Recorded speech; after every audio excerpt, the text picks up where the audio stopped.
Мечты о космосе и о звездах для чувашских школьников еще никогда не были так близки. Чарующие просторы Вселенной таят много тайн. Рассекретить их и стать космонавтом суждено не каждому, но отправиться в путешествие по бескрайним производственным цехам, где изготавливают те самые двигатели для космических ракет, можно. Такую возможность ребятам из Чувашии предоставила генеральный директор Московского машиностроительного конструкторского бюро «Искра» имени Ивана Картукова Владимир Сорокин. Все траты, проезд, питание, экскурсии он взял на себя.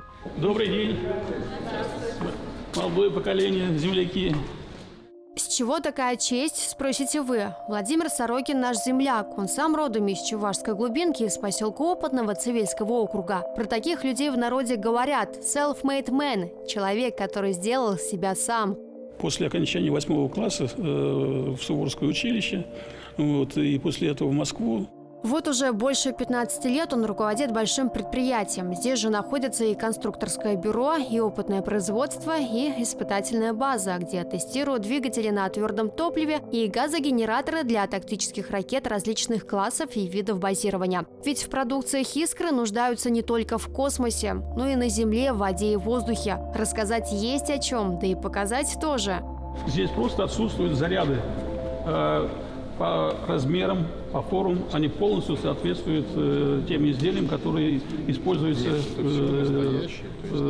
в работе. Вот и собрали все изделия в музейном комплексе. Владимир Сорокин лично хлопотал над его созданием. Обустроить место, где можно было бы представить достижения предприятия, его давняя мечта. В 2018 году задумку удалось таки воплотить в реальность. Музей – это своего рода и учебно-методический центр. На его базе проводят занятия со столичными студентами профильных учебных заведений. Часто сюда заглядывают и местные школьники. А вот молодые талантливые из региона здесь впервые. Для меня общение с молодежью – это тоже большое вообще-то счастье, поскольку в мое время мы не имели такой возможности. А сегодня есть такая возможность, поэтому надо ею пользоваться. Намек ребята поняли, причем буквально. Я ему несколько вопросов хотел бы задать. Я хочу узнать, какой опытный был этот Цивильск, какой был этот в его детстве. Я жил в доме, был одноэтажный дом с двумя подъездами. С одной стороны была семья Шагильеевых, а с другой стороны мы жили, одна комната, кухня, мама, папа, старший брат и я, 4. Такие условия были. Все условия, естественно, другие были на улице. Как все жили тогда, в те времена. По-другому не было. Это уже впоследствии опыт стал развиваться, начали строить более-менее современные дома. Отчасти развитию поселка поспособствовал и сам Владимир Сорокин. О малой родине он не забывает. Можно сказать, что даже содействует тому, чтобы ценные специалисты всегда оставались в пределе. В какой бы цех школьников ни заводили, всюду их встречали земляки. Я уже 5-й год работаю в отеле, который у нас построен и находится при нашем заводе, отель «Искра». У нас очень много наших земляков, не только с Цивильского района, из других регионов, но районов тоже у нас их очень много. Мы все живем и работаем дружно, очень гордимся, что таким большим предприятием у нас руководит наш земляк. Душой болеет Владимир Сорокин из-за развития детского спорта, поэтому не жалеет собственных денег. Ремонтирует спортивные объекты, проводит хоккейные турниры. Смело можно сказать, что благодаря ему спортивная жизнь на селе возродилась. И что самое интересное, чтобы поддержать местных хоккеистов и вручить медали, лично приезжает в Опытный. Играйте и детей подтягивайте, чтобы все занимались спортом и играли, как мы в свое время. У нас не было катка своего, ходили на реку Цвиль с лопатами, расчищали, и там делали ледяную площадку и играли там в хоккей. Вот подарок от нашей школы. Да, у нас в честь вас даже есть раздел этот в музее. Да, большое спасибо. Я подумаю, что там передать вам туда, чтобы для музейного комплекса, чтобы вы понимали, чем занимаемся мы сегодня, и какая перспектива у нашего предприятия.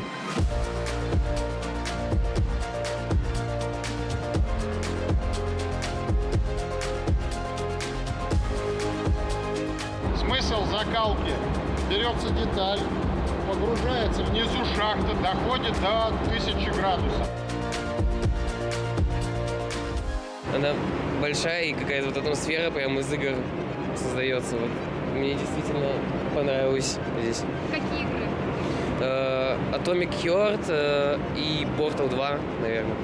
Вот очень похожи на уровни некоторые.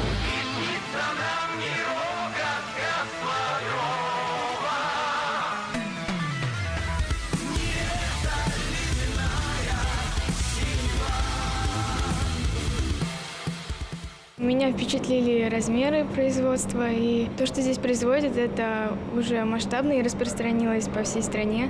Что-что, но некоторые экземпляры прямо-таки настоящая гордость предприятия. Эту махину, например, величают САС – система аварийного спасения. Из названия понятно ее прямое предназначение. По сути, это еще одна ракета, которая устанавливается поверх космического корабля. В ход идет она тогда, когда космический корабль терпит крушение. За более чем 50 лет эта система спасла жизнь ни одного человека. Крайний раз ЧП случилось на ракете-носителе в 2018 году. Экипаж в составе космонавта Роскосмоса и астронавта НАСА благополучно удалось спасти. А на этой фотографии Владимир Сорокин со спасенными космонавтами. Алексей Овчинин и американец Ник Хейк вернулись на Землю целыми и невредимыми. К счастью, разработку советских инженеров невольно испытывали на прочность всего лишь дважды. И что важно, такой технологией владеет только наша страна. Ее инженеры продолжают модифицировать. Нет ничего дороже человеческой жизни. Поэтому на все пилотируемые пуски ставится наша система. Она показала свою надежность и работоспособность. Впрочем, искровские инженеры отвечали за безопасность и первого отряда космонавтов, куда входил и наш прославленный земляк Андриан Николаев. Конструкторы придумали стреляющие механизмы. Их встраивали в катапультные кресла космического корабля «Восток». К слову, Владимир Сорокин был лично знаком с советским космонавтом номер 3. Когда я работал еще в постпредстве Чувашии при президенте Российской Федерации, Андрей Григорьевич раз в месяц всегда приезжал. И мы с ним очень долго беседовали, разговаривали, так очень по-человечески, да, поэтому у меня к нему очень добрые отношения.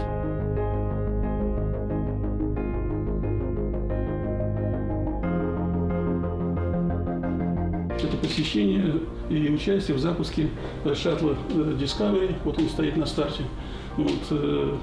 Перед запуском на площадке мы вместе с директором НАСА Чарли Болденом, тогда еще был при президенте Обамы, запуск состоялся успешным, он был завершающим. После этого уже шаттл Discovery не летал. Далее вы видите патриарх Кирилл, но это он во время визита уже непосредственно в Новочебоксарск вручает мне орден Сергея Радонежского.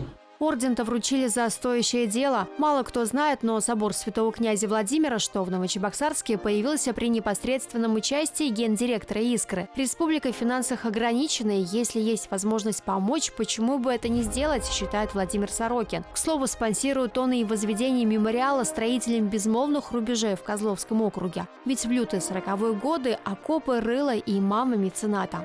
Я очень горжусь тем, что наша республика принимала участие непосредственно в создании Сурского оборонительного рубежа, где практически весь трудовой чувашский народ участвовал в его создании. Поэтому наша с вами задача, чтобы память о тех наших героях осталась на века.